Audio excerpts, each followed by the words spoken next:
Hello, good afternoon everybody. As I told you, today I will discuss how I can find missing frequency for finding mean. In mean section, how we can find missing frequency. If you have to find missing frequency, then you have compulsory given x bar already given. ठीक, here in exercise 14.1 question number 3rd you have given x bar means mean is equal to 18. Given information mean is equal to 18, then what you have to find? You have to find missing frequency f. This is most important topic of this exercise, how you can find missing frequency. किसी किसी question में यहाँ पर x भी दिया रहता है, किसी किसी क्वेश्चन में y भी दिया रहता है, किसी किसी क्वेश्चन में a भी दिया रहता है. What ever given, you have to find missing frequency. Frequency means not only f, even here a भी दिया जा सकता है, x भी दिया जा सकता है, y भी दिया जा सकता है. Okay, तो then first of all you have to find xi. How you can find xi? Lower limit plus upper limit divide by 2. Lower limit 11 plus upper limit 13. 11 plus 13 24. 24 divided by 2 12. Okay, first step finding xi. पूरे xi को find करने के लिए सब में formula नहीं लगाना है. आपको क्या करना है? What is the difference between 11 and 13? 2. Then adding 2, 12 to 14, 14 to 16, 16 to 18, 18 to 20, 22 and 24. xi column complete. Okay, then one thing is difference here.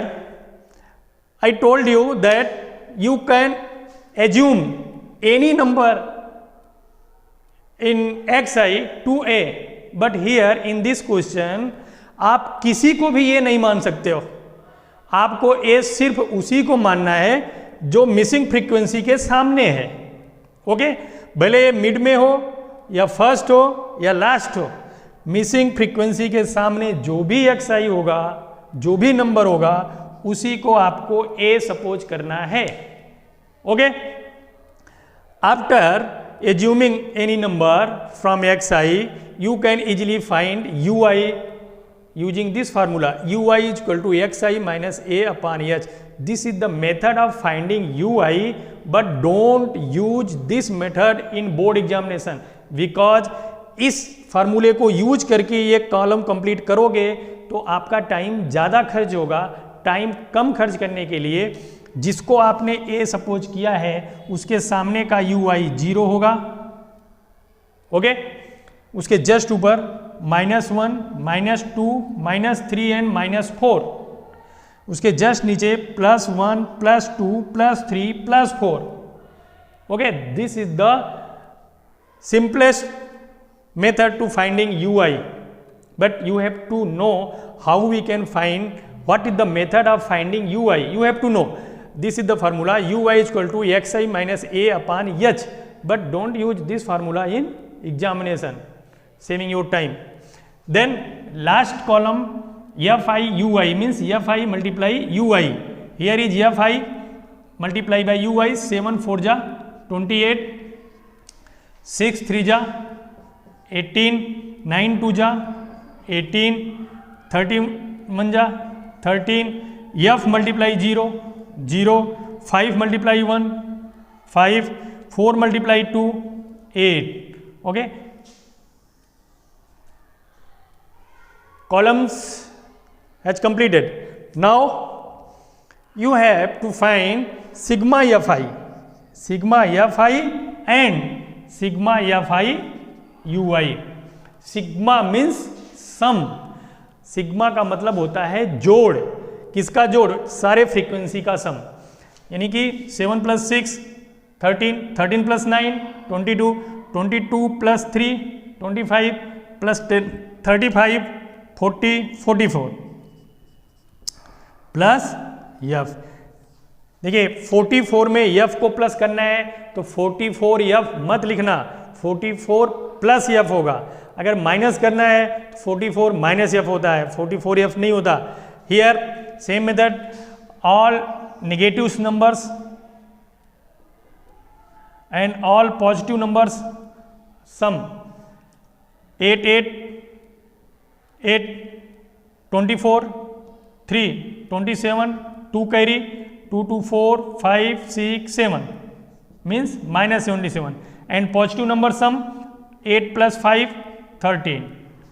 Now simplify minus 77 plus 13, one number is with negative and second number is with positive, one negative and one positive subtract each other, यानी कि एक minus में है एक plus में है तो minus हो जाएगा, साइन क्या बचेगा, जो ग्रेटर वैल्यू होगी, ग्रेटर वैल्यू 77 है, इसकी साइन माइनस है इसलिए यहाँ पे माइनस आएगा। Okay, 7 minus 3 4, 7 minus 1 6, this is your sigma f I you I. I hope you understand this method. Only one difference is here that आपको ए सपोज करने की यहाँ पे फ्रीडम नहीं है, आप ए उसी को सपोज करोगे एफ के सामने, मिसिंग फ्रीक्वेंसी के सामने जो भी नंबर है एक्स आई में उसी को ए सपोज करोगे, बाकी same things as you apply in step division method.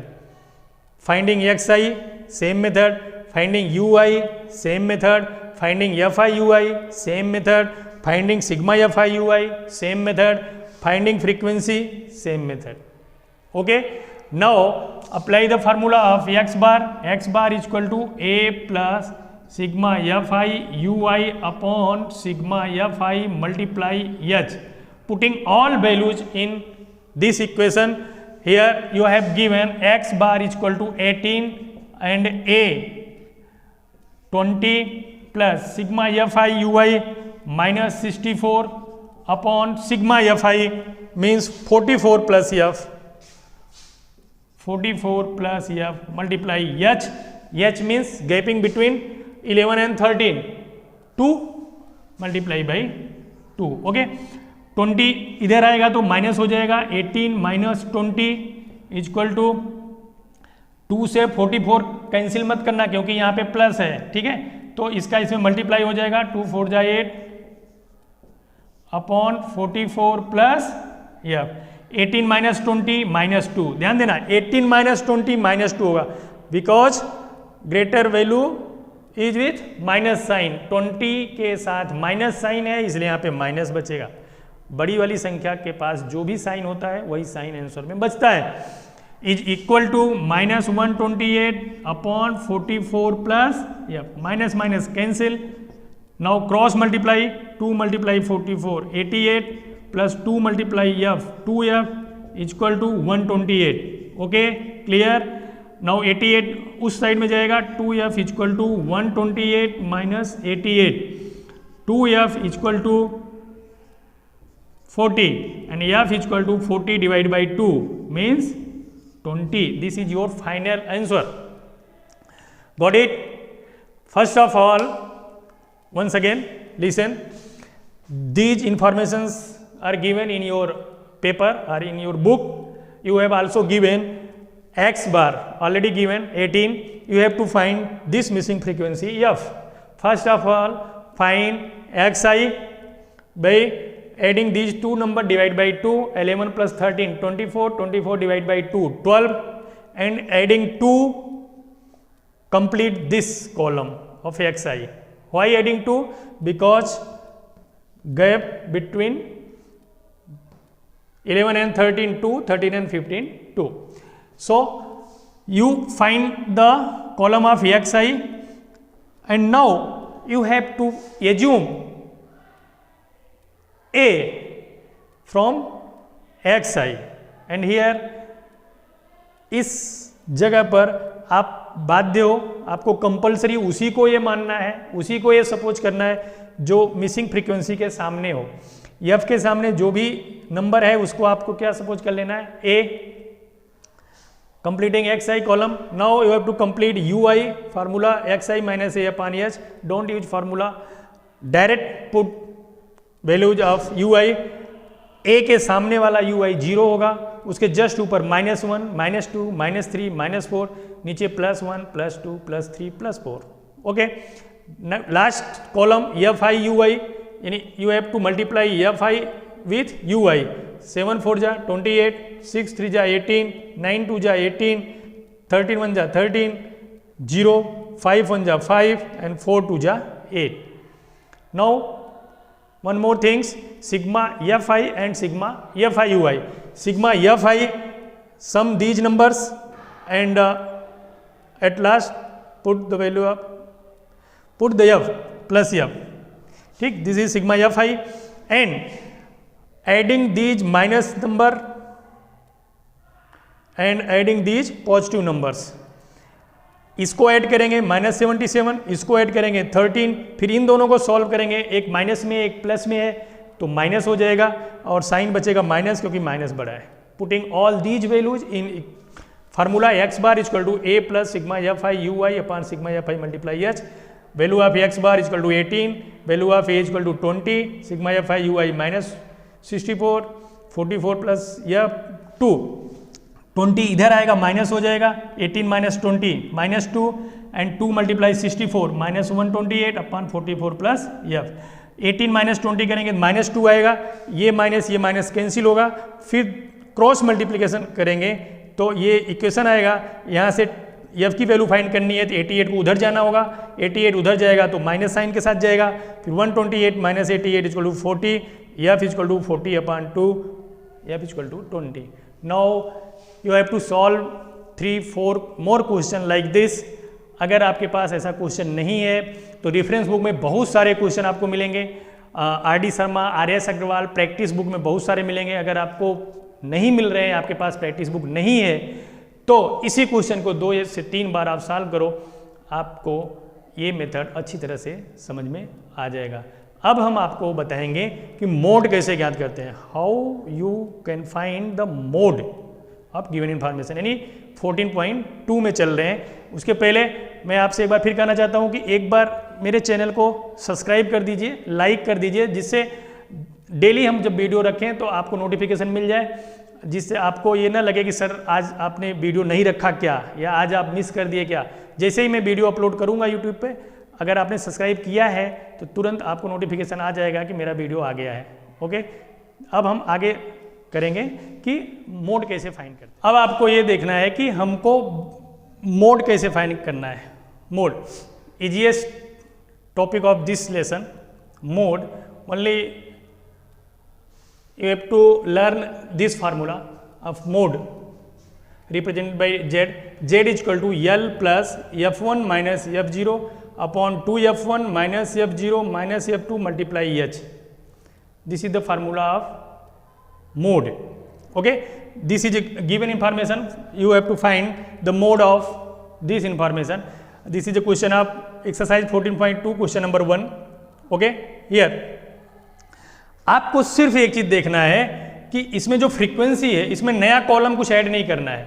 इसमें जो फ्रीक्वेंसी है, ग्रेटेस्ट फ्रीक्वेंसी कौन सी है, सबसे बड़ी फ्रीक्वेंसी कौन सी है, वो ज्ञात करना है. सबसे बड़ी फ्रीक्वेंसी 23 है, तो इसके सामने वाला जो क्लास है वही मॉडल क्लास हो जाएगा. ओके, तो आपको यहाँ लिखना पड़ेगा highest frequency here, highest frequency is 23, so modal class is equal to 35 to 45. Okay, modal class जैसे ही मिला, मॉडल क्लास की लोअर लिमिट जो होती है वो यल कहलाती है. So L equal to 35. Clear, ध्यान देना, मॉडल क्लास के सामने वाली जो फ्रीक्वेंसी है वो f1 कहलाती है, इसके जस्ट ऊपर f0, इसके जस्ट नीचे f2. अगर डाउट हो f1 f2 में तो ध्यान देना, 1 के पहले 0 आता है, 1 के बाद 2 आता है. इस तरह से f1 is frequency of modal class, f0 is preceding frequency of model class and f2 is succeeding frequency of model class. ये सब लर्न करने की जरूरत नहीं है, आप डायरेक्ट क्वेश्चन में देखिए, जो मॉडल क्लास होगी उसके सामने वाली f1, उसके ऊपर f0, उसके नीचे f2, सब की वैल्यू यहाँ पे आपको लिखनी होगी. Here F1 equal to 23, F0 equal to 21, F2 equal to 14 and H equal to, H means 5 to 15. Difference between these two numbers is 10. Then H is equal to 10. Now putting all these values in formula. Z is equal to L plus F1 minus F0 divided by 2F1 minus F0 minus F2 multiply by H. Putting all values, Z is equal to L. Here 35 plus F1 23 minus F0 21 divided by 2F1 means 2 multiply F1 means 23 minus F0 21 minus F2 14 multiply by H 10. ठीक है, आगे H equal to 35 plus 23 minus 21 2 upon multiply करेंगे 46 minus 21 minus 14 multiply 10, 10 का multiply 2 में हो जाएगा 35 plus 20 upon, देखिए ये माइनस माइनस प्लस कर दो, माइनस 35 और 46 में से माइनस कर दो 11 आ जाएगा। ठीक है, इसको सॉल्व करेंगे तो कितना आएगा 11। Z इक्वल टू 35 प्लस 20 में 11 का डिवाइड कर देना। यहाँ पे आप इसका इसमें मल्टीप्लाई मत करना, कैलकुलेशन हार्ड हो जाएगा। डायरेक्ट 20 में 11 का डिवाइड करेंगे, 11 1 जा 11, 9 11 8 जा, आगे एक डिजिट और आएगा कुछ, बस इतना कर दो 35 प्लस 1 36.8। हो सकता है बुक में पॉइंट के बाद एक डिजिट और दिया हो, तो ये आपका Z हो गया, यानी कि मोड हो गया। मोड फाइंड करने का कोई भी नया कॉलम नहीं बनाना है, सिर्फ आपको ये देखना है कि हाईएस्ट फ्रीक्वेंसी कौन सी है। हाईएस्ट फ्रीक्वेंसी यहाँ पे 23 है, तो इसके सामने वाला जो क्लास होगा वो मॉडल क्लास होगा। Here modal class is 35 to 45, lower limit of modal class will be L, so L is equal to 35 and F1 is equal to 23, F0 21, F2 14। जो लोअर लिमिट होगा वो L होगा, इसके just सामने जो frequency होगी F1 होगी, उसके जस्ट ऊपर वाली F0 होगी और इसके जस्ट नीचे वाली F2 होगी। ओके, कई बार ऐसा बच्चे पूछते हैं सर अगर पहला ही सबसे बड़ी आवृत्ति हो जाए, हाईएस्ट फ्रीक्वेंसी अगर यही पहला हो जाए तो F0 कहाँ मिलेगा? ऐसा होगा नहीं, टेंशन मत लेना, दिमाग में ऐसा मत सोचना, ऐसा होता ही नहीं। ठीक है, तो ये सारी वैल्यूज आ गई, सारी वैल्यूज को यहाँ पे पुट करेंगे तो मोड आ जाएगा। I hope you understood very well. आपको अगर ये अच्छे से समझ में नहीं भी आया है तो एक बार रफ लेकर के पेन लेकर के बैठ जाओ और सॉल्व करो। इसके जैसे जितने भी क्वेश्चन हैं 14.2 में उसको भी सॉल्व करो। कल अब हम पढ़ेंगे कि मीन हो गया, मोड हो गया, median, how we can find the median of given information, median and missing frequency in median. ये दो टॉपिक कल पढ़ेंगे। परसों हम पढ़ेंगे इस पूरे लेसन में 1 मार्क्स के क्वेश्चन कितने आ सकते हैं, किस टाइप से पूछ सकते हैं, इस पर पढ़ेंगे। फिर लेसन फिनिश होगा, फिर हम आपको वर्कशीट रखेंगे। Thank you for watching my